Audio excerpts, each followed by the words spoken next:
Greetings. This is Volts for December 10th, 2025. California warms up to a larger Western energy market. I'm your host, David Roberts. One benefit of large regional electricity markets, such as MISO or PJM, is that they balance supply and demand over extensive geographic areas. It is a basic feature of a power grid. The more area it covers, the more stable, reliable, and low cost it will tend to be. Which makes it especially foolish that the Western U.S. has no such regional energy market.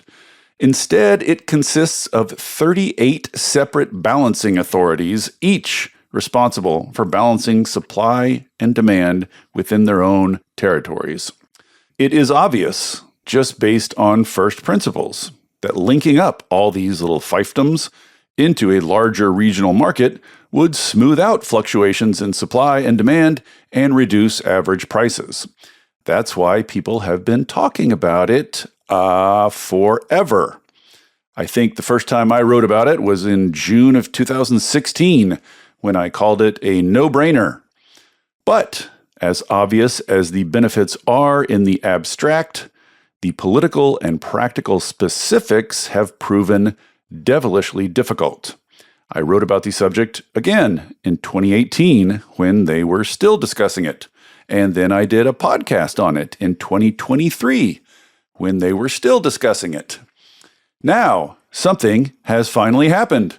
California has passed AB 825, the next phase of what is called the Pathways Initiative, which sets in motion the process of eventually creating a Western energy market. That process is fraught and controversial, running up against several difficult questions of sovereignty and political economy. Today, I am going to dig into those questions with two proponents of the Pathways Initiative, both of whom have worked on it in various respects. Both of whom represent trade groups with a strong interest in getting this done. Brian Turner leads regulatory engagement in the West for Advanced Energy United and is a longtime veteran of California energy governance. Kathleen Stacks runs Western Freedom, a trade group of commercial and industrial electricity customers advocating for a larger Western grid. She also chairs the Pathways Initiative. We are going to get into all these questions and all the details.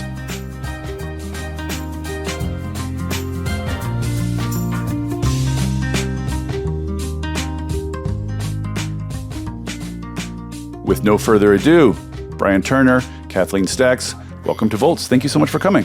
Thanks so much for having us. Thanks for having us. So, Brian, I'm going to start with you. You know, we were just talking off mic. Like I used to write for Vox, and part of writing for a general interest publication is that you really can't assume any background knowledge on the background of your reader, which makes addressing subjects like the one we're talking about today extremely difficult, since there is unavoidably quite a bit of background knowledge that one needs to make sense of it. But I am just, for our purposes here today, going to assume that Volts listeners are reasonably sophisticated, that they know that in the sort of 90s and early 2000s, there's a big wave of restructuring that came along to the U.S. electricity market. About half the U.S. vertically integrated utilities got split up. Generation utilities got put in competitive markets.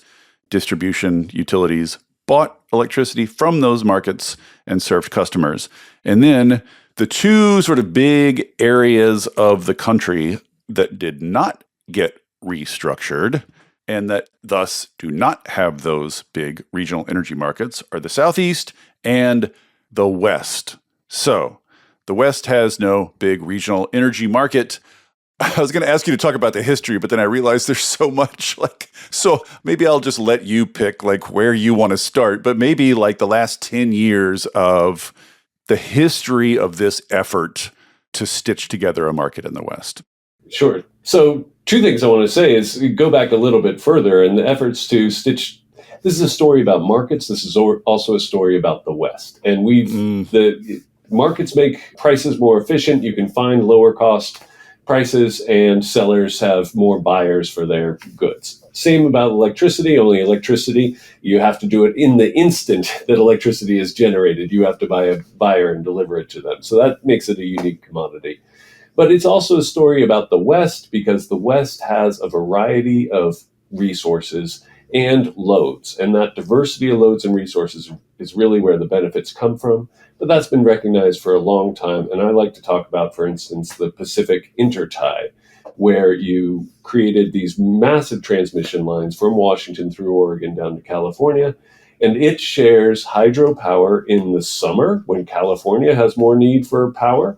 And it shares now solar energy up to the Northwest in the winter when the Northwest has more power for energy. So straddling that diversity of the resources that are generating and the loads that need it seasonally, as we did back then, and now within the day and across a broader geographic area is really what we're going for with stitching together the West in a market.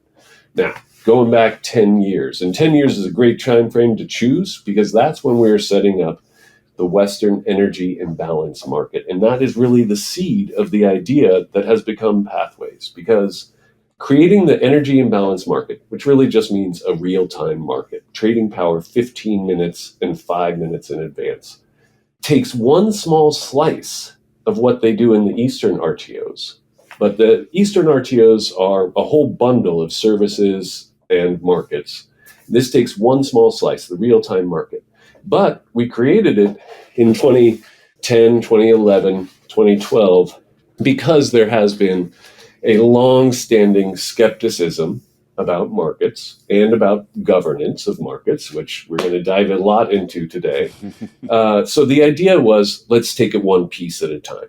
We set up the energy imbalance market. I think 2012 was when it first launched. 2014. Thank you. And since then, we've seen tremendous success. It now covers 80% of the electricity demand in the West and has generated some $8 billion worth of value to all the utilities involved. And that success is really what set the stage for the appetite to take it a step further and now take on day-ahead markets. Just to clarify for people, this is a market where you're trading on like 5 and 15 minute basis, sort of close to instant, close to sort of real-time market. In contrast to, there are also markets where you can trade a day ahead, and then there are larger markets where you can do long-term contracts, for months or years. This is just the real-time market. It's the appetizer before the main course, and the day-ahead markets are really the whole enchilada. And as you say, since 2014, that's roughly 10 years, that's almost $8 billion of value just with the appetizer portion. That's right. About the imbalance market, before we move on, it was created 10 years ago. I know there was probably controversy around it. Is it more or less universally agreed that the Western energy imbalance market, this 5-minute market, is working? Like more or less everybody is on board with this? Is there anybody who's like learned the other lesson from this? I mean, I sort of can't imagine why, but is this more or less consensus? Like, yes, this is a good thing. It's probably as close to consensus as one can achieve in the energy policy realm, yes. Especially in the West, right? Yeah. One other thing about the Western imbalance market, which exists today and is running, it is run, correct me if I'm wrong, and Kathleen, feel free to jump in here, it is run by CAISO, which is the California ISO. And I'm sort of have been wondering, given all the controversy that we're going to get into in a minute over how this larger market is going to be governed, I'm a little curious, like, why there was no controversy about letting CAISO, California's ISO, run this Western-wide energy imbalance market. Because no one, part of what we're going to get into is that no one just wants to let CAISO run the whole thing, run the whole bigger, larger market. So why was it okay for CAISO to run this one? There was actually a request of the CAISO. So PacifiCorp, which is the largest utility in the West, just geographically, they cover 6 states, actually came to the CAISO and said, hey, we want to join a real-time market with you back in 2014. And so it was Pacificorp and CAISO that kind of kicked it off. And since in the intervening 11 years, you've had a lot of other utilities join. And I think primarily because they have seen how well it's worked. And so it's been one of those things, watching your neighbor do something that's working really well and, delivering actual economic and reliability and climate benefits. You've seen the participation grow over those last 11 years. And so, again, you're only having to buy and sell that excess energy in any real time. So you're not giving up a lot of control.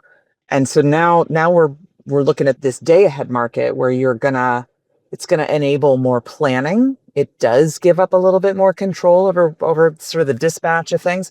So we're taking these very baby steps in the West, but as the utilities and stakeholders are getting more comfort and seeing the real benefits, there's an interest in going a little bit further. But to your point, it's the more control you give up to an entity that has a board that's appointed by one state's governor and confirmed by that state's Senate, it gets a little trickier on the politics side. I see. So on the real-time market, CAISO is just not making any particularly big, far-reaching decisions. It's pretty straightforward what happens. But as the market gets bigger, more longer term, those decisions will matter more, and it will matter more that the person running or the entity running the thing is independent. So this Western energy imbalance market is up and running, has been for 10 years, working great, producing benefits. Everybody loves it. Talk about the extended day ahead market. EDM, all these things, for listeners' benefit, have acronyms. I'm going to try to spare you from most of them. This extended day ahead market is planned but not implemented yet. Where is that, and how does that fit into this larger pathways thing? Yeah, so as an independent system operator, the CAISO has been delivering a day ahead market to the utilities within its balancing authority for forever. Within California. Yeah, within California. So now, again, because the utilities have seen the benefits of participation in the real-time market, there was an interest in all right, hey, maybe we can achieve more benefits if we do this day ahead planning. And so again, there was a request of the CAISO to extend their day ahead market that they already offer to the further west. So, the CAISO developed the tariff change necessary to do this. They submitted that to FERC and got approval at the Federal Energy Regulatory Commission at the end of last year. And so this year in 2025, there's been a lot of focus on implementation. And so Pacificorp, again, is going to be the guinea pig on day one. Mm-hmm. And so it is supposed to go live in the first half of next year. Interesting. And CAISO will run that too. And no one's objecting to CAISO running that either. Well, it's not that we're objective. That's where it gets a little complicated. Well, here comes the Pathways Initiative. Well, I mean, one question I have is, once a new entity is created to run this bigger, broader Western energy market, is that bigger entity also going to take over the existing day-ahead and real-time markets? Or will CAISO continue running those on its own? The new regional organization that is the result of this Pathways Initiative process is going to have governance authority over the existing energy imbalance market and the day ahead market, and it will contract back with the CAISO. I see. So CAISO is going to hand these off. Just the governance part, though. The CAISO is going to continue to operate the market. So they've got all the infrastructure and the software and all the pieces that they've built to run these markets. They're going to continue to do that, but there's going to be a contract between the new regional organization and the CAISO to get that done. And then any changes to the rules or the policies of those markets at that point will be governed by this new independent entity. Interesting. And that's really one of the innovations here that the Pathways Initiative has come up with. Previous tries of regionalization, as it was called, of the CAISO imagined that you would take the existing structure all the way up to the top of the pyramid and you extend that over the whole of the West. Instead, what we've proposed here and is moving forward is that you take that top of the pyramid, the governance, the folks that have the official authority to make decisions about the market rules.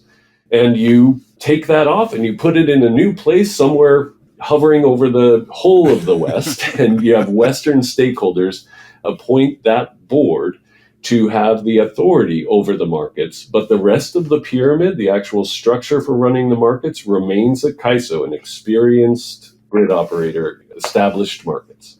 I mean, maybe this is obvious, but I just pointed out, it was never probably going to be viable for a bunch of Western states to say, sure, California, you can run the whole show. I can't imagine that was ever going to work. Okay, but before we get into the nitty gritty, I just want to, in terms of existing markets, and then we'll come back to this later probably too, but Kathleen, what is the SPP Markets Plus? So the SPP is the Southwest Power Pool. It's one of these RTOs / ISOs, whatever we're calling them. It's based elsewhere, but it has also started a real-time market in the West. What's going on there? What is that? Well, I'll tell you, I think SPP saw a business opportunity in the West, in part because it has taken a while for California to make these changes. And so recognizing that there was interest from utilities in the West in having a day-ahead market and going beyond even the markets and thinking about transmission services and resource adequacy services, SPP showed up and said, well, hey, we can offer this. And so they started offering a real-time market. Theirs is the Western Energy Imbalance Services Market. Oh, well, that's helpful. Right. We have some creativity gaps in our naming provisions here. So there are a handful of utilities in the West that participate in SPP's real-time market, primarily in Colorado. And then again, there was this interest in seeing a day-ahead market. And so SPP said, well, we'll develop one. And so they actually, I think, did a really fabulous job of working with stakeholders across the West to develop this standalone day-ahead market called Markets Plus. And it was really designed to be an alternative to the extended day-ahead market. So they're essentially the same construct. Some, market design differences. So these two day-ahead markets operating simultaneously in the West.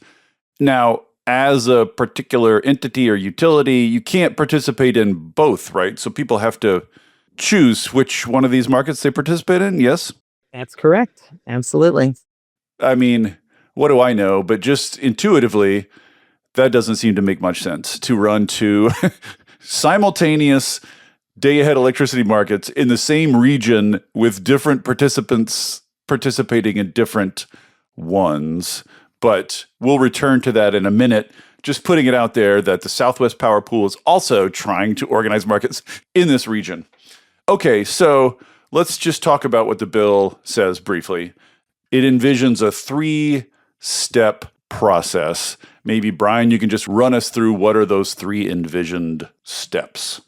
So the 3 steps of the Pathways Initiative. Step 1 is already in place. That created primary authority for the existing governance body over the Western energy markets. And that really just means that they are sharing governance with CAISO, but any decisions, they'll have the primary governance. And that has already established more independence for this separate board than existed previously. So CAISO has already handed off.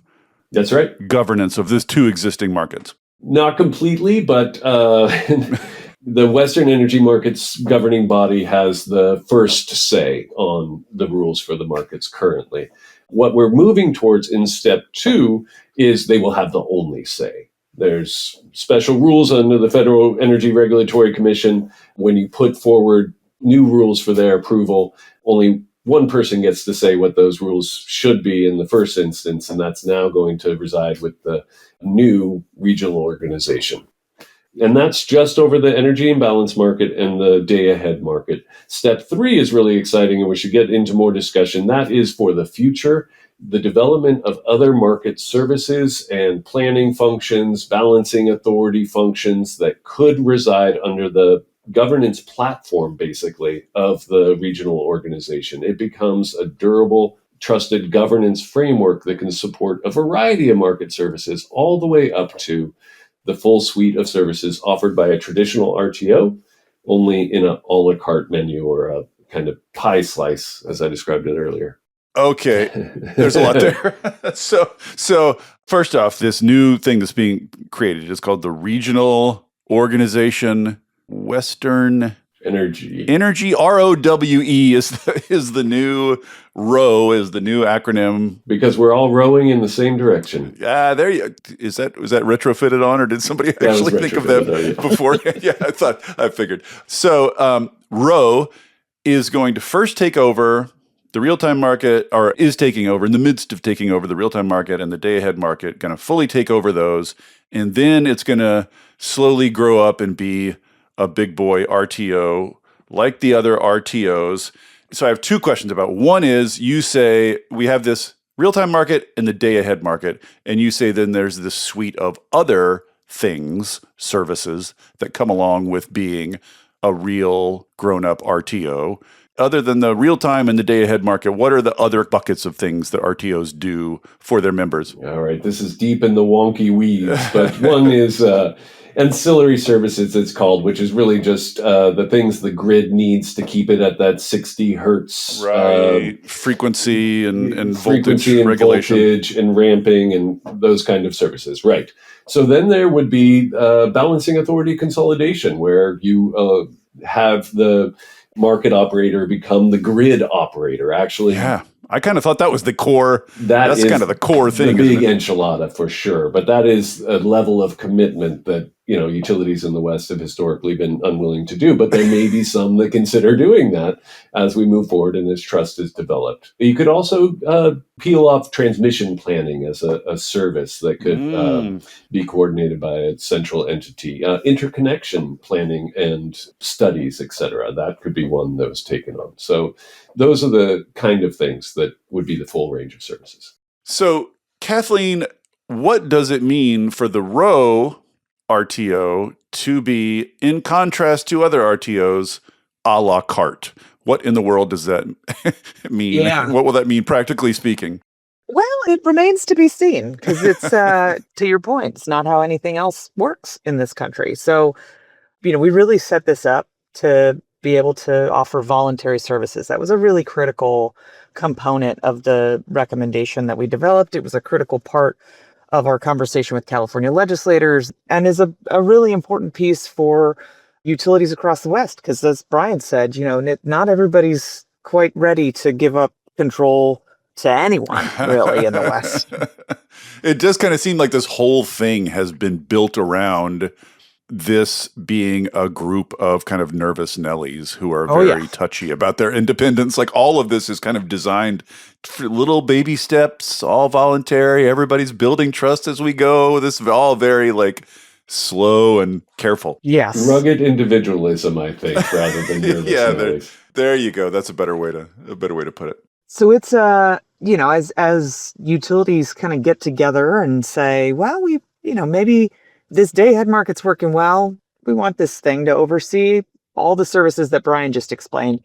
And it'll be up to the ROWE to develop those services, figure out what they need to look like. And then, for some of them, likely we'll have the CAISO operate them. For others, the ROWE has the ability to develop it themselves. So we'll have to, we'll kind of see, you got to develop them at scale. This has to be economic. I think the affordability benefits of having a really large footprint are one of the main drivers here. So making sure that these things are being developed economically is really important. But I think you're right. It gives these very independent and politically diverse states and utilities and stakeholders the opportunity to kind of participate in baby steps and figure out what makes the best sense. Kick the tires, I think, is the cliche you're looking for. Exactly. I knew it was in there somewhere. The important thing is to build trust. And so we're going to start off with just a few services and build it up over time. So the idea here is you build this thing, the RTO starts offering services, utilities come to it and say, okay, this looks pretty good, I'm going to participate. The utility participates, they benefit, other utilities see them benefiting, and slowly but surely people creep their way into tighter cooperation. That's the idea. This is the vision. Yeah. Another question about this is, Speaking of touchiness and independence, once you get in, is it equally easy to get out? Because, I'm sure a lot of the reservations about this are worried about sort of you like get stuck in this, it develops in a way that's not to your advantage and you're stuck. So what is the get out mechanism? It's all voluntary. You can get in, you can get out. It is, it's not as simple as just saying, hey, I'm done, in part because to participate, you're going to implement, software and hardware, and you're going to invest in the infrastructure that it takes to participate in these markets. But from an oversight standpoint, if somebody says this is not working, they're going to have to, say, here's my notice, I'm getting out. But we set it up. One of the things that we included in the legislation in California was that you had to be able to leave with no fees and no, extensive. Yeah, I was going to ask about that because there are fees for getting out of other RTOs, I believe. That is correct. Yeah. For this one, it was a really important thing to say, no, we're not going to, if you're going to leave, you can go. There's some sunk costs, but you're not going to have to pay a penalty. Yeah, that's interesting. And so the RO itself, what is it going to look like? Is that like a council of people? And if so, how is that council chosen? Hey there, everybody. Don't worry, I'm not going to tell you about a new mattress or push a credit card on you. This isn't an ad. There are no ads on Volts. It is supported entirely by listeners like you. If you'll indulge me for a second, I'd like to ask for your support. I started Volts because we're all surrounded by depressing news about climate change and misinformation about clean energy, and it's never been more important to share the stories of the real people on the ground doing the real work of transition and all the ingenuity and courage and public spirit they are bringing to it. People are hungry to hear these stories, to learn from and find inspiration in them. I've heard from people who change majors or careers after hearing episodes of Volts. People using it in classrooms and community groups, even state legislators who have passed bills inspired by specific episodes. Sharing these stories matters. It makes a difference. If you have found value in it and want to help me continue doing it, I hope you will join the community of paid subscribers at volts.wtf. It's about the cost of a cup of coffee a month. If you don't like subscriptions, you can make a one-time contribution, leave a review on Apple or Spotify, or just tell a friend about Volts. I am grateful for any and all support. If you're already a paid subscriber, thank you. And now, back to the show. The RO itself, what is it going to look like? Is that like a council of people? And if so, how is that council chosen? So we're going to set up a 501c3. It's going to be incorporated in Delaware. And it is going to start pretty small. We wanted to, again, I think, make sure that this was an economically based process. And so making sure we're being very cost conscious. So we're going to start off, we're going to incorporate in January of 2026. We're going to go through a process to seat the initial board by July. And the way we're going to do that is we've got a nominating committee that is made up of representatives from the 9 sectors that we identified through the Pathways Initiative recommendation process. And that includes everything from the utilities to public interest organizations to large customers to the advanced technologies and distributed energy resources that Brian's organization works with, to regulators. So we've got a broad group of independent, sector representatives that are going to work with a search firm to identify candidates and then go through a whole evaluation process.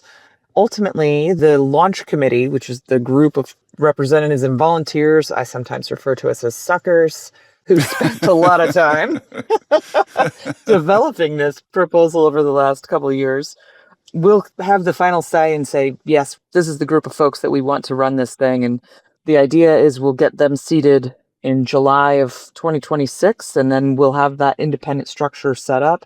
They'll then hire an executive director and general counsel, and then start to build out the staff as we get more funding and functions. One of the things about the ROWE board of directors that we've designed is the folks that sit on these kind of boards are, fairly drawing on a set of expertise in large scale financial markets, large scale electricity systems, other kind of corporate and industry oversight.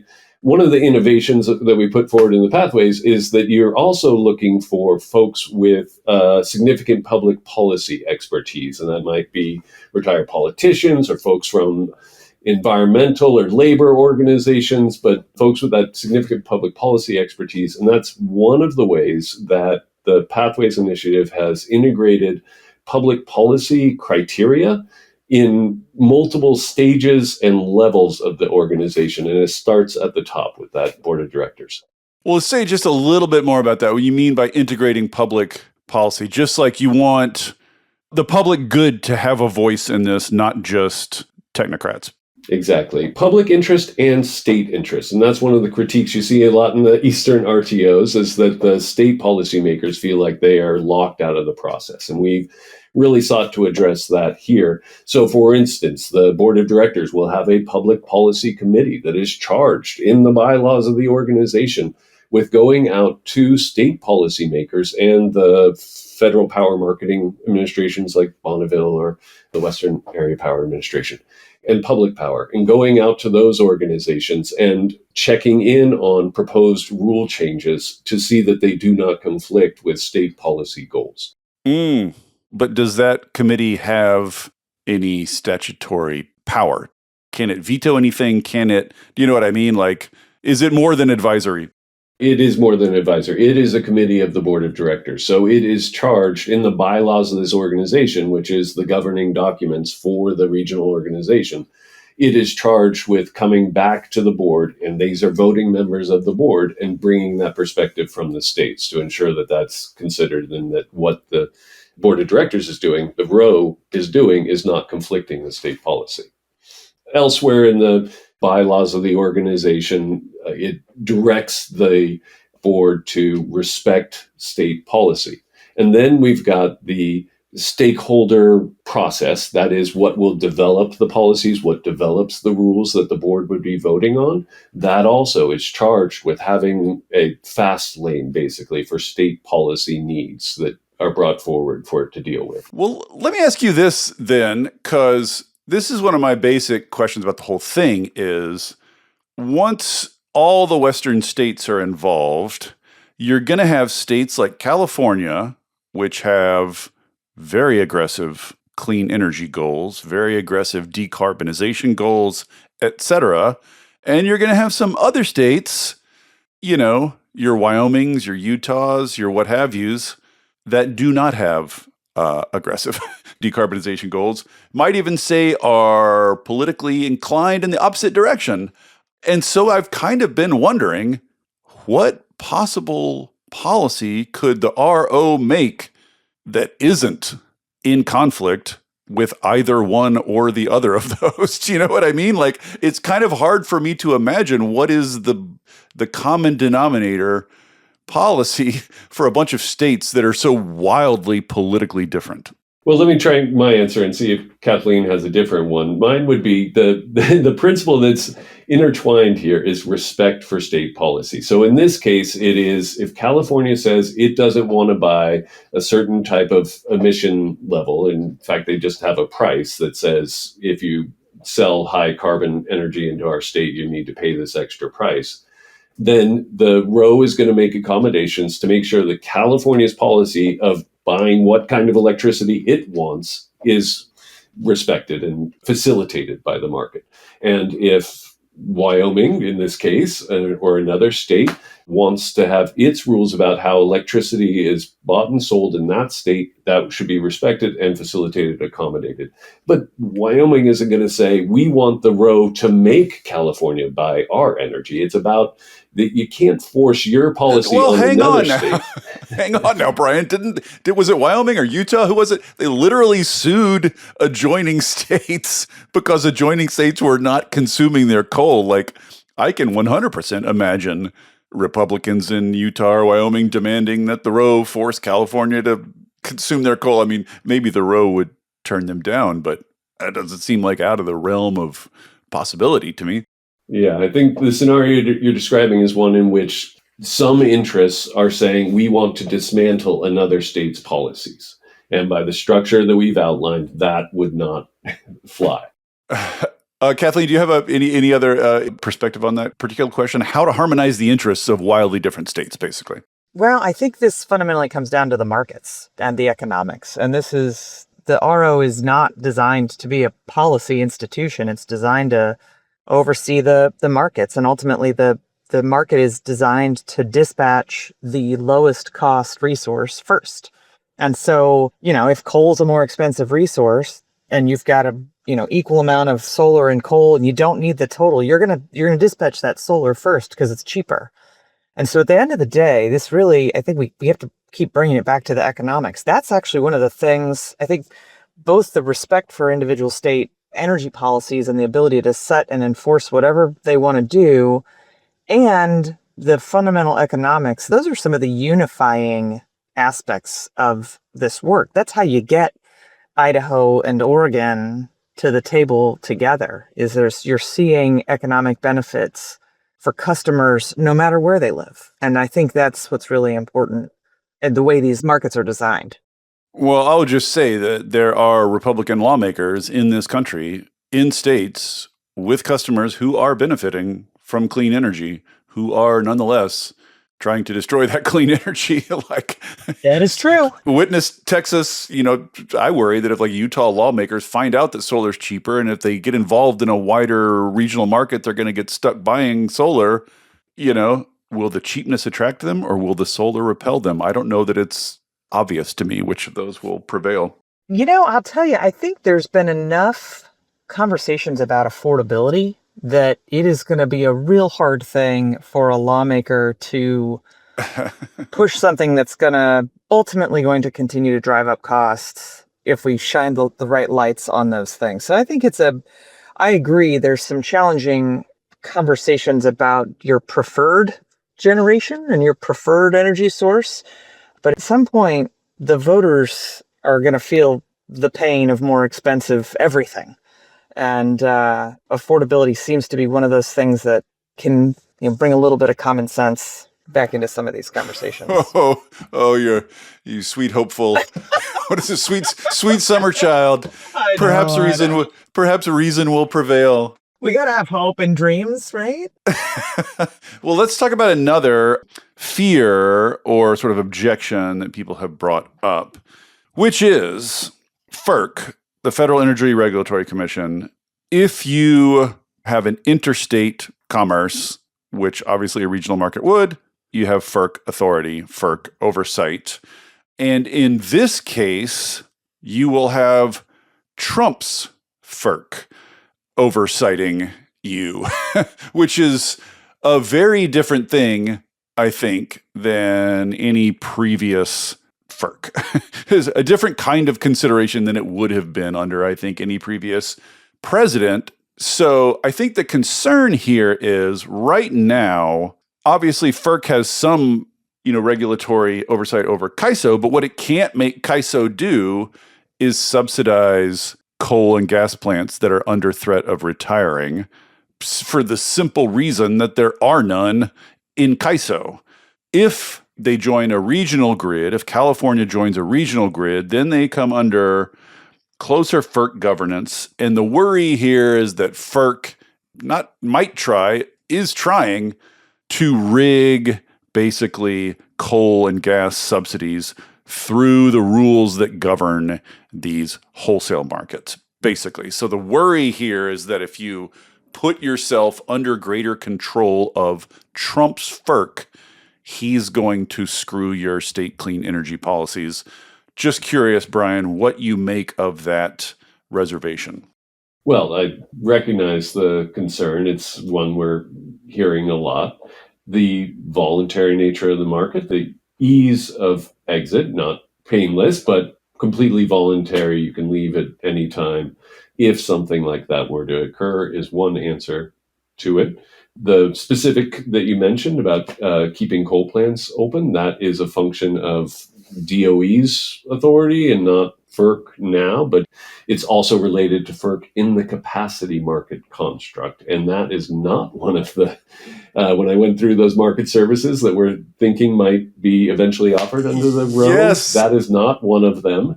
Thank you for flagging this. I want to actually, let's pause for a minute and talk about that. So these decisions about what services the RTO is going to provide, the ancillary markets, et cetera, that we discussed earlier, one of the services that some RTOs provide is a capacity market alongside the energy market. And this, I think, is something that a lot of people involved in this do not want because they see capacity markets as sort of like a backdoor fossil fuel subsidy. There's huge fight in PJM right now over it. So you're saying, Brian, it's settled now that there's not going to be a capacity market in the West, or is that decision to be made? And if so, who makes that decision? It is not in the cards anytime soon. I have had Westerners say that, we'd be stepping over their dead bodies before there'd be a capacity market in the West. And I don't know, I'm not prepared to say never. Maybe we come up with a design that works for the West, but it's not in the cards right now. There is very exciting developments with what's called resource adequacy, which gets to the same concern, making sure that we've got enough capacity to meet growing energy demand. There is an effort, the Western Resource Adequacy Program, that is setting up a pretty attractive structure for that. And maybe something like that occurs under the auspices of the Pathways Regional Organization. I thought this was a fear too, though. Like, aren't some states nervous about giving up some particular states have particular resource adequacy laws and rules. Yes, and that is completely enshrined into what it is built on the state's own resource adequacy structures.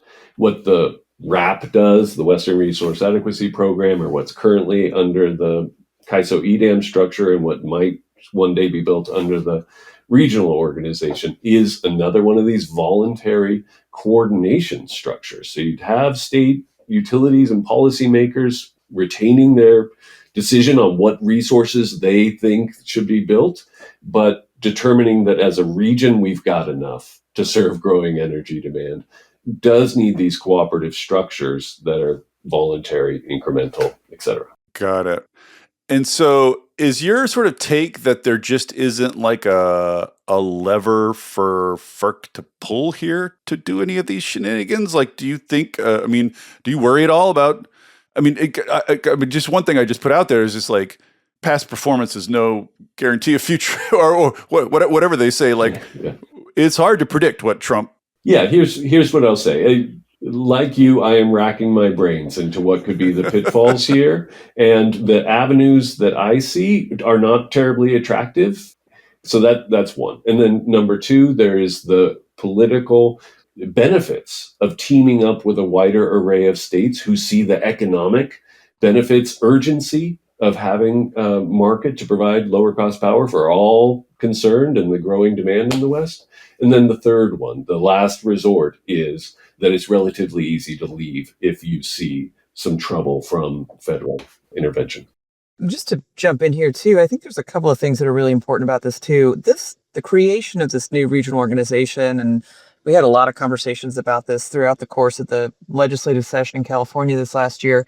It doesn't actually increase or change FERC's jurisdiction over anything. So there is no additional jurisdiction for anyone. So as we get the new regional organization off the ground, FERC's going to continue to have oversight over the CAISO and everything that the CAISO does.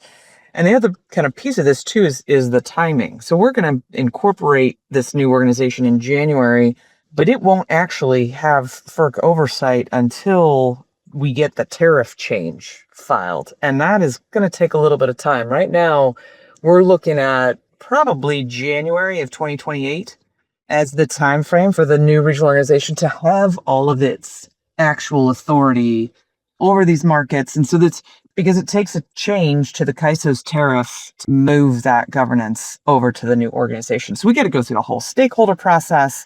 We got to figure out what those changes look like. We got to develop the contract between the CAISO and the new regional organization that will also be filed at FERC. So we've got a little bit of time. So I think, what's going to happen with FERC? Who knows?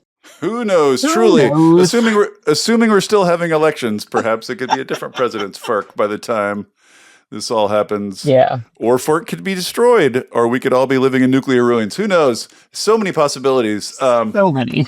Okay, and one other fear or reservation or something that's going on that I wanted to address, which is the BPA, the Bonneville Power Administration, one of these big public dealies in the West, controls some huge proportion where it's got 75% of the transmission lines in the Western region and supplies about 60% of the power generation.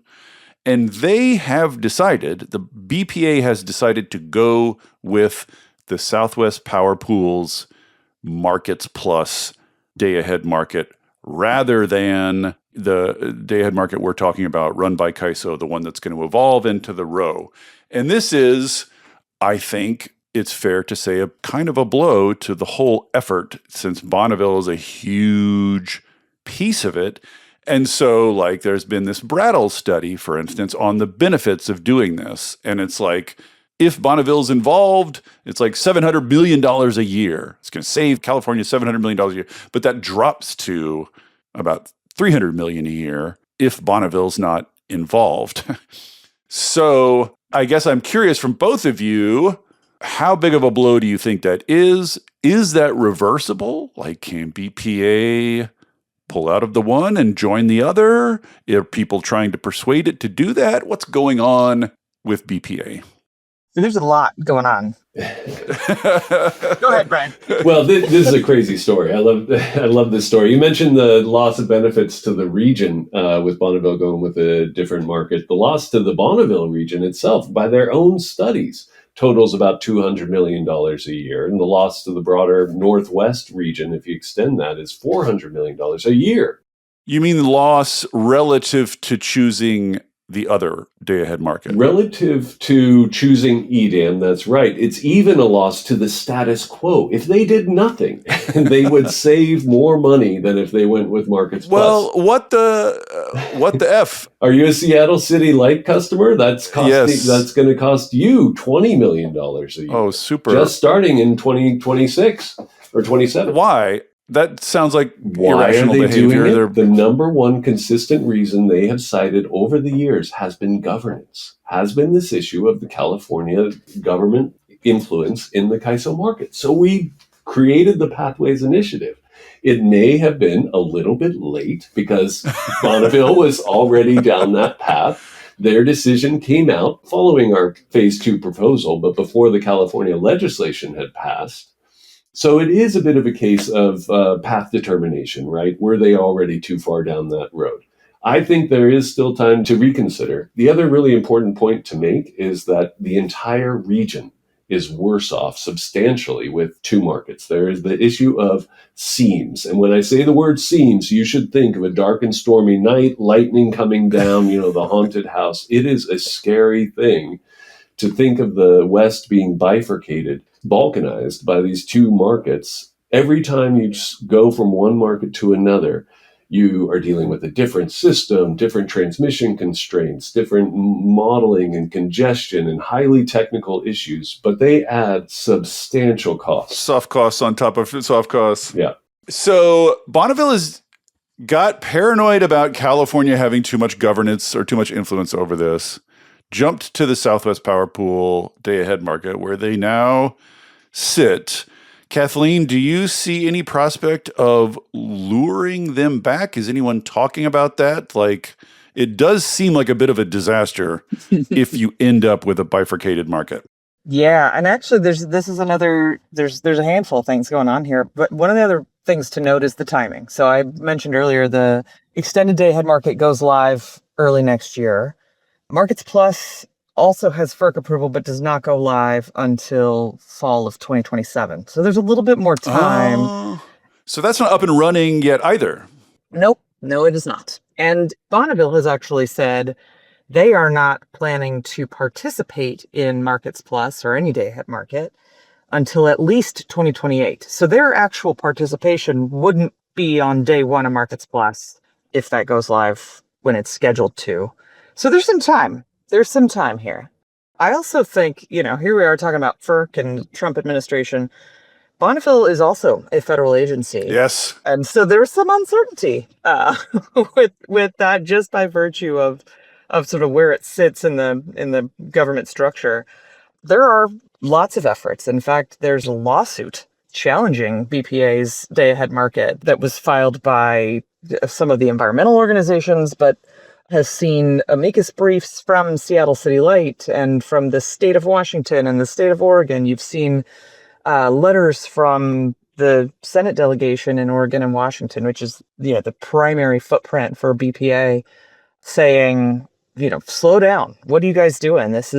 You're making decisions that are not good for customers, both from an economic standpoint and from a transmission standpoint. BPA, to your point, owns a ton of transmission, but they're not building much more very fast. In fact, I think maybe 1 mile of transmission in the last 5 years is what BPA has built. It's not meeting the demands of the system, that's for sure.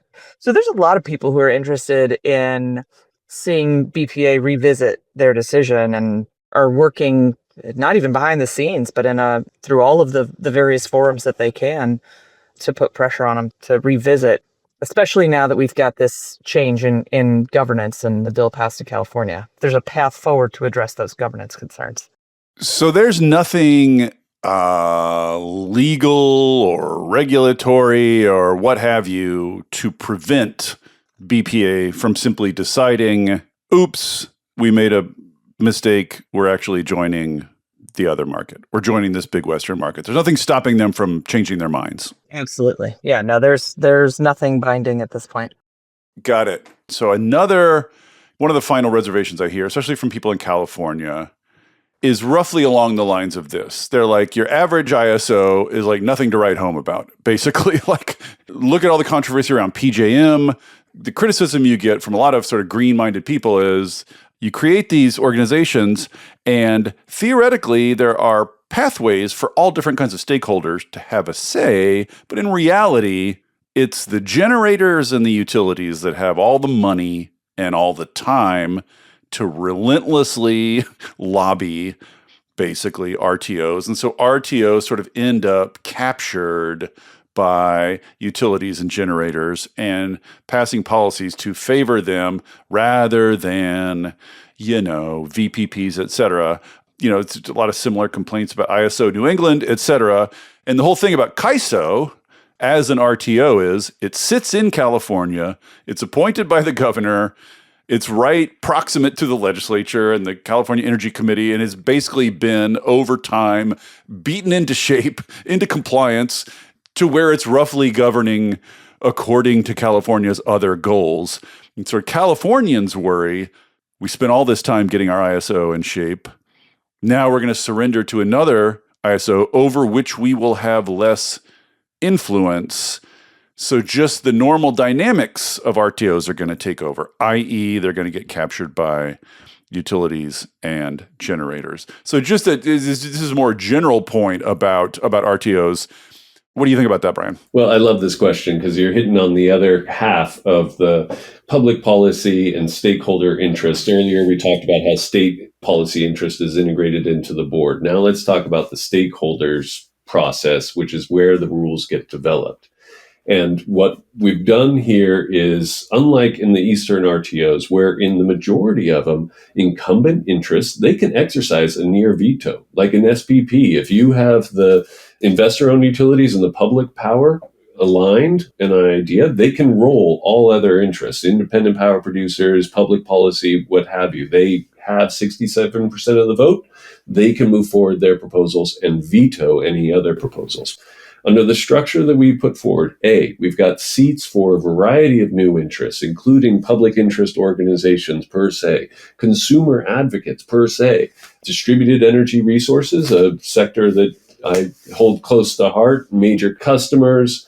They all have a seat at the table, and their voice is equal to the incumbent utilities. All those voices go up to the board, and the board can consider them and weigh them as they will. And by the way, those same interests are the ones that are nominating the board, that are putting forward the candidates. We're creating a consumer advocate organization. So each of the official consumer advocates in each state have a funded position that is helping them get engaged in the process. There's a public participation office, a funded office to help, new public interest organizations, general public if they've got the time, but this organization is dedicated to helping them get involved. And then there's the body of state regulators, which is the PUC commissioners from each of the states that would be participating, have their own body with funding, with a market expert to help them be effectively engaged. None of that, or variations on that, exist in some of the Eastern RTOs, but nowhere do we have that constellation of public interest, stakeholder interest deeply embedded throughout the organization. Kathleen, what's your perspective on that question? Yeah, I think Brian touched on a lot of it. We really, as we were developing this recommendation, we looked at the way RTOs and ISOs across the country do all of this. Who has a role, who has a say, how are these things developed? And we have the ability to kind of pick and choose and say that, stakeholders really like that piece over there, but they don't like this one over there. It's been a long time since a new RTO has been created. We got the opportunity to learn from everybody else's challenges at this point. And I think we've developed a process, including some review opportunities to say, hey, 5 years down the road, is this working the way we thought it was going to? And do that reevaluation. I think, one of the things that is going to be really interesting with this stakeholder process is we've created a structure that has a whole lot of ways to access and participate, which is fantastic. But the more process and the more stakeholders you get at the table, the longer these things take. Yes, I was going to ask about that, actually. There is such thing as like too careful and too padded with stakeholders and too much process, right? Like you don't want things to get bogged. Yep. We're going to have to figure out what the right balance is. We got to get things done, but recognizing what some of the criticisms and the challenges have been in other parts of the country, it's going to take some time to figure this out, but nice to have the opportunity to build something from scratch. Yeah, really exciting. I mean, fascinating just as sort of like a sociological experiment, if nothing else. Like somebody out there in grad school now is getting a real live field experiment for their dissertation. Yeah. Well, really glad I checked back in on this. Thank you both for coming along and explaining it so clearly. Thanks for the opportunity. Yeah, this has been fun. Thank you for listening to Volts. It takes a village to make this podcast work. Shout out especially to my super producer, Kyle McDonald, who makes me and my guests sound smart every week. And it is all supported entirely by listeners like you. So if you value conversations like this, please consider joining our community of paid subscribers at volts.wtf, or leaving a nice review, or telling a friend about Volts, or all three. Thanks so much, and I'll see you next time.